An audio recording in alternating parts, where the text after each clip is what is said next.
और उस क्षेत्र में सबसे अग्रणी आज यदि कोई भूमिका निभा रहा है समाज में तो गायत्री परिवार, शांति कुंज और हमारे आप सब भाई बहन जिनकी लगन से ये संभव हो पाता है।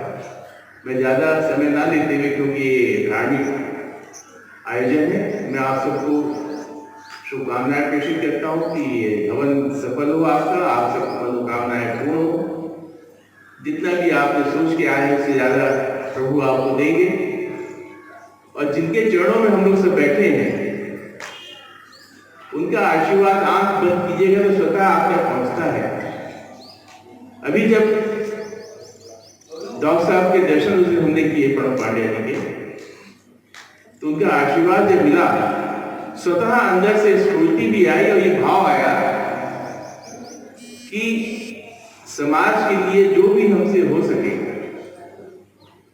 जिस भी स्तर पर हो सके, छोटे स्तर पे, बड़े स्तर पे, वृहद स्वरूप में, जैसा भी हमसे संभव हो सके, हम सबको प्रयास करना चाहिए। मैं इन्हीं शब्दों के साथ ना भाई इकबाल जी आपको बहुत बहुत हृदय से आभार, और शुक्ला जी आपको हमारी तरफ से मेजर साहब को भी धन्यवाद कीजिएगा।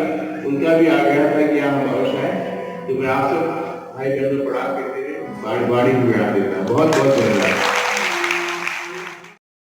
गायत्री महायज्ञ का आयोजन यहाँ पे किया गया है, तो इसका क्या प्रायोजन है अध्यात्म को लेके, और आज जो विश्व में तमाम तरह की समस्याएं चल रही हैं उसमें कितना ये यज्ञ जो है या गायत्री परिवार चूँकि समाज सेवा पहले समाजसेवी संगठन है, समाज सेवा करता रहा है, तो कितना सार्थक है और क्या संदेश है इस यज्ञ का?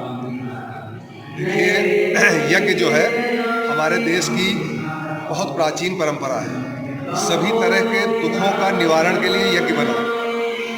कभी बरसात नहीं होती थी तो यज्ञ होते थे, बरसात हो जाती थी, आपने सुना होगा। अपने सनातन धर्म में तरह तरह के रोगों से मुक्ति के लिए यज्ञ होता था। अब वो विलुप्त हो गया है, थोड़ा लोग उसको भूल गए हैं मॉडर्न कल्चर में, तो इसीलिए तरह तरह की समस्याओं से जूझ रहे हैं। आज देखिए चाइना में कितना भयंकर वायरस फैला, उसका कोई इलाज नहीं। आज वो यत्न खोज रहे हैं तो उनको यज्ञ ही की सूझ में यज्ञ ही आ रहा है, किसी ने सुझाव दिया, वहाँ भी यज्ञ की तैयारियाँ हो रही। तो हम चाहते हैं इस यज्ञ के माध्यम से पूरे विश्व का कल्याण हो। जो हम लोग भूल चुके हैं अपने पुनः अपने उसमें आए, अपने कल्चर में आए, अपनी सभ्यता में आए और घर घर यज्ञ हो, जिससे कम से कम हमारा भारत देश निरोगी रहे और विश्व में हम एक नया संदेश दे सके, हमारे साथ जुड़ के संपूर्ण विश्व निरोगी हो। कितने वर्षों से यहाँ पे ये यज्ञ का आयोजन हो रहा है? और ये मंदिर की प्राण प्रतिष्ठा तो सन 1916 में हुई। तब से यहाँ यज्ञ तो कई हो चुके हैं, अक्सर हुआ करते हैं।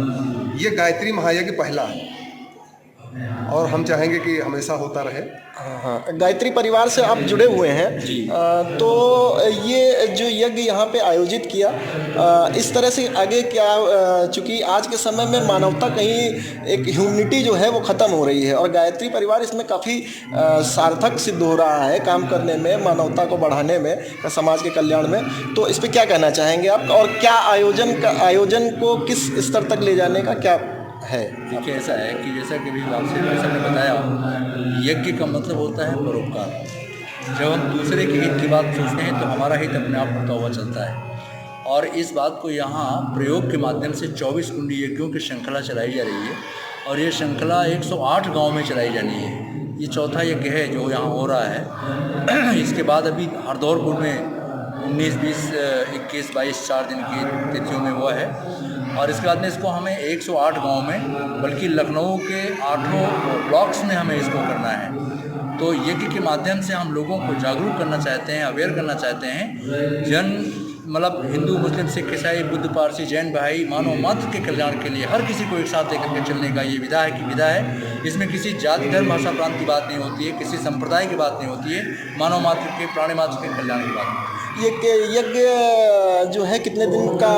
4 दिन की श्रृंखला हमारी होती है।